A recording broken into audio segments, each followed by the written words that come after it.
তত্ত্বের tray packing করতে দেখে সবার মনে একই প্রশ্ন, আরে বাড়িতে বিয়ে কার লেগেছে যে তুই তত্ত্ব সাজাতে বসেছিস? আমি বললাম দাঁড়াও দাঁড়াও, এটা সারপ্রাইজ আছে, এক্ষুনি কেন বলবো। তো যাই হোক, তত্ত্ব সাজিয়ে মিষ্টি টিষ্টি নিয়ে আমরা তো পৌঁছে গেছি তাদের বাড়িতে। এইবারে দেখো তোমাদের দেখাচ্ছি যে এরই হলেন সেই যার জন্য এত কিছু। তো স্মাইল দেখেছো, পুরো কলগেট স্মাইল দেখেই আমাদের। যাই হোক, এদের অ্যাকচুয়ালি বিবাহ বার্ষিকী ছিল, সেই উপলক্ষে আমরা একটা সারপ্রাইজ দেবো বলে কিছু পছন্দের জিনিস এভাবে তত্ত্বের মতো করে সাজিয়ে নিয়ে গেছিলাম। আর এই হলো কেকটা, কেকটা দারুণ দেখতে হয়েছে, দাদাভাই এনেছিল। আর এখানে 15টা গোলাপ দেওয়া হয়েছে 15 বছরের বিবাহ বার্ষিকী উপলক্ষে। তারপরে কেক কাটিং হলো, একে অপরকে কেক খাওয়ানো হলো, আমাদেরকেও খাইয়ে দিয়েছে। তারপরে চলে এলো রাতে সেই delicious dinner. Rice, chilli chicken আর নলেন গুড়ের দুটো মিষ্টি ছিল। উফ, ব্যাপক খাওয়া দাওয়া হয়েছে কিন্তু।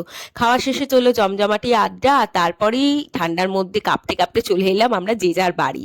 তো তোমাদের ব্লগটা ভালো লাগলে তোমরা কিন্তু প্লিজ সাবস্ক্রাইবটা করে যেও। টাটা।